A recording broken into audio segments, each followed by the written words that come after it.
Is this book worth $150,000 US? I've been a St Kitts and Nevis citizen with my proud passport right here for the last 8 months, and I'll tell you my experience traveling with this passport, banking on this passport, applying for visas, and overall day-to-day life using the St Kitts and Nevis citizenship to see if it's a good fit for you and if it's a good decision to get the passport yourself. St Kitts and Nevis is a small island nation in the Caribbean. They started the longest running citizenship by investment program in the world 1 year after they gained independence from the UK. They hold quite a strong passport, allowing you access to 164 countries all over the world, including the whole Schengen area, the UK, and Turkey as well, which funnily enough needs a visa on the US passport. You don't need a visa on the St. Kitts passport. You're going to spend around $180,000 for the whole passport program, including due diligence fees,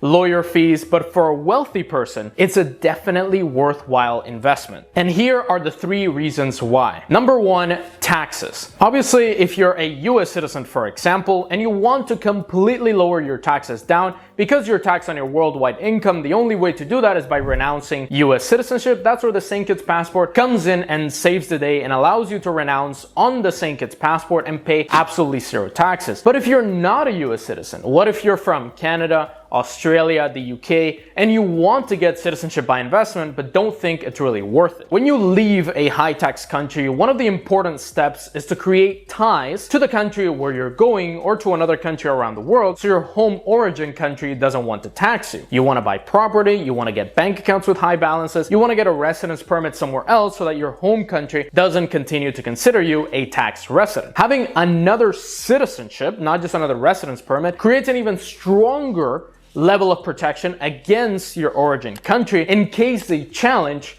your position as a tax non-resident. You can use the St. Kitts passport to get, for example, residence by investment programs like Dubai. A lot of my clients have used the St. Kitts passport to actually get Dubai visas and Dubai IDs. So that's one of the examples. You can also use it to open bank accounts all over the world. So you're not using your origin country passport. And you can also use it to buy property and to identify yourself all over the world, or just simple things like registering a phone number in a new country. Then your high tax origin country won't be able to say that you've been using their passport and their citizenship in your day-to-day life because you're using the new St. Kitts or the new citizenship by investment program. They have less leverage on you at the end of the day. The second reason is privacy. One of the main priorities in my life is privacy. To protect yourself from lawsuits, divorce, government, and anybody that wants to take your money or your freedom. It's good to have a strong level of privacy in case anything happens to you. Citizenship by investment gives you that privacy. If you don't want your origin high tax country to know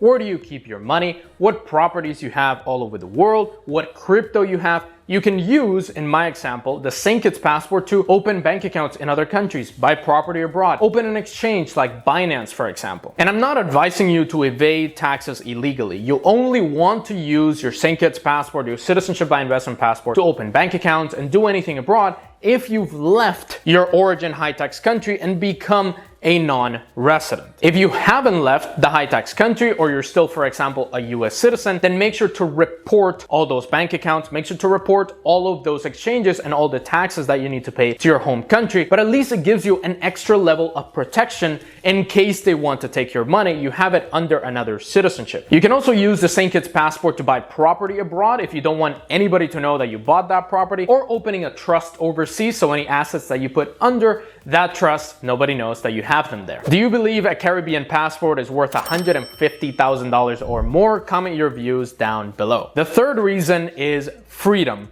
And not just travel freedom, because yes, you can travel to 164 countries on the passport. And if you're from a country like India or the Philippines, your passport doesn't allow you to go to that many countries, then obviously this is gonna open up a lot of doors for you. But also freedom to know that St. Kitts or any of these other citizenship by investment programs aren't going to come for you all over the world. They don't want your money. They don't want your business. They truly don't care what you do all over the world. You can run your business, you can run your life as much and the way that you want without worrying that your home government is going to do something against you. They won't restrict your cryptocurrency, they won't restrict you from traveling abroad, or intervene in your day-to-day life. You also don't have any prejudices from a St. Kitts passport. For example, in South America or North Africa, people traveling on a US passport might be targets for scammers and people that want to take your money because they know that you're a US citizen. With the St. Kitts passport, nobody cares. Nobody knows where it is. They think you're from somewhere in the Caribbean. So there is absolutely no prejudice and no danger as well. Are tax avoidance, privacy, and freedom worth $150,000 for you? In my opinion, yes. I'm extremely happy I got the St. Kitts passport. I represent a nation that doesn't believe in taxes, that believes in freedom and zero tax, since St. Kitts is actually a zero capital gains tax country as well as zero personal income tax. Many wealthy individuals around the world are acquiring second citizenship by investment, mainly from restrictive countries like the US, like Canada, China, India, because they believe this passport will help them either now or in the future at some point, and they have it as a backup plan. If you want to get a second passport, citizenship by investment, but don't know which country to pick, because there's a lot of countries all over the world to choose from, watch this video right here where I compare every single passport right next to each other, which one makes the most sense depending on your budget, what countries you want to travel, and what kind of person are you and what you believe in. Check out the video right now, which passport to buy as a wealthy individual.